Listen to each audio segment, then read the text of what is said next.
Good evening, my fellow citizens. This government, as promised, has maintained the closest surveillance of the Soviet military buildup on the island of Cuba. Within the past week, unmistakable evidence has established the fact that a series of offensive missile sites is now in preparation on that imprisoned island. It has come to the moment of the most tension of the Cold War. The United States and Russia are now officially scared of their lives. After the horribly failed Bay of Pigs invasion by the US, Nikita Khrushchev decides to do a deal with Cuba. Russian missiles will now be stored in the Cuban island. As missiles started to appear in the Cuban islands, the United States went into full-on scare mode. So Kennedy sent some U-2 spy planes, and they found out by the pictures these planes took that was being sent into Cuba were actually nuclear missiles provided by the Russian government. So yes, John F. Kennedy was now really scared.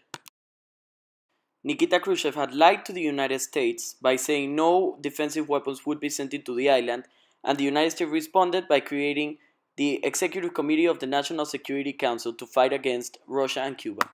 The United States thought of bombing Cuba, but John F. Kennedy thought of this plan to be too big, so they decided upon a blockade, or what they called quarantine, in which no ships would come into the Cuban islands. What President Kennedy did was send a letter to Khrushchev explaining how the United States would not allow any weapons, defensive systems to be allowed in the Cuban islands, so this blockade would not end until Khrushchev did something about it. Kennedy was so angry with the Russians he went into live TV to explain to the US public and the international news services what the Cuban and Russian government were planning. Kennedy decided to describe what was happening as an attack from the Soviet Union to the United States and to the Western Hemisphere. What Russia did was that they didn't pay attention to a US blockade, and Khrushchev ordered his ships to keep on going. Some ships decided to try and pass, and when the US Army checked them, they actually didn't have any defensive weapons. Some just turned back towards Cuba, scared of their lives. The US found out that the nuclear missiles were almost ready and entered DEFCON 2, which is one of the highest levels of security the United States Army can get into. Khrushchev decided to send a letter to Kennedy where he said he would disarm nuclear missiles in Cuba if the United States promised not to invade the island. Kennedy thought this was a good idea. The thing is, the Russians later decided to demand the United States also disarm its nuclear missiles in Turkey. Kennedy did not like this. October 27, 1962, an airplane shut down. That same day, a nuclear submarine was hit by a depth charge. Commanders of the sub thought war had begun. They prepared to launch a nuclear torpedo. The decision was made by 3 officers, 2 accepted and 1 denied. That one saved the world.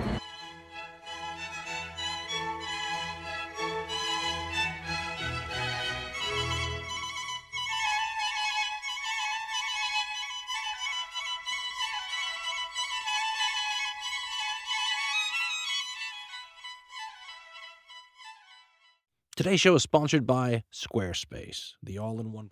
Hello, I'm going to be your historian for today, and I'm going to tell you about the aftermath of the Cuban Missile Crisis. So it comes to an end as the Soviet leader Nikita Khrushchev agrees to remove Russian missiles from Cuba in exchange for a promise from the United States to respect Cuba's territorial sovereignty.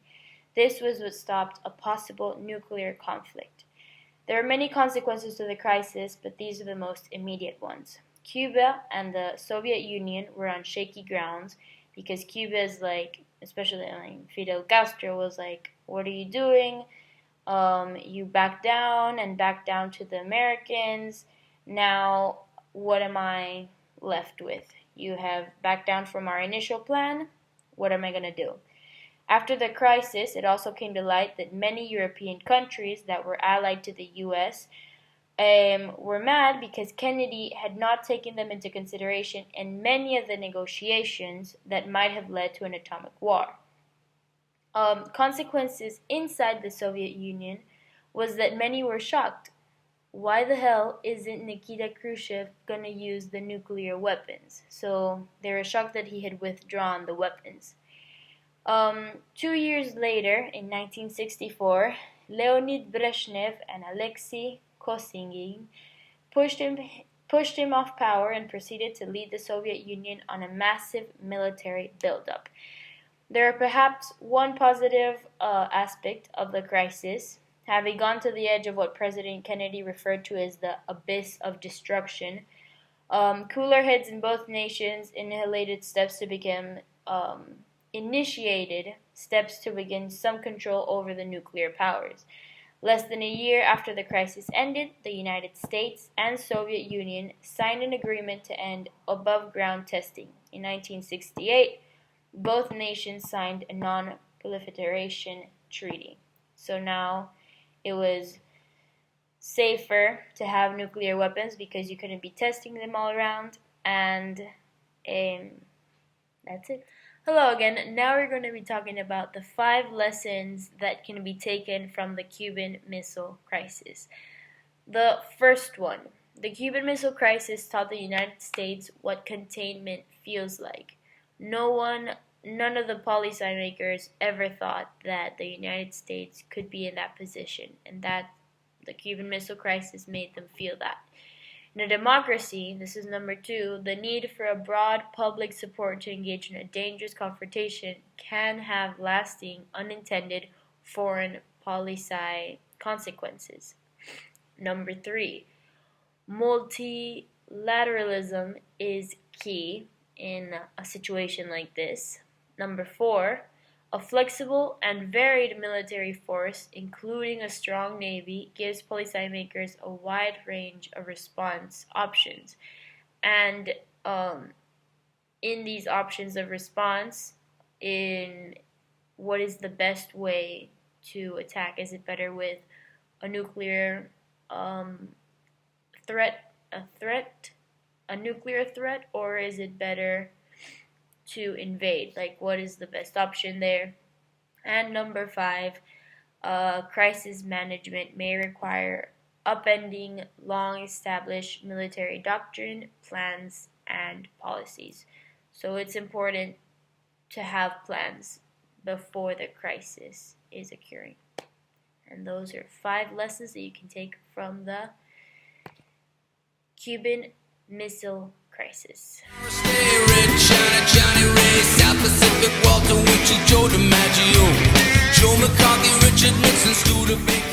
With so many conflicts that happened during the Cold War, why did we choose the Cuban Missile Crisis?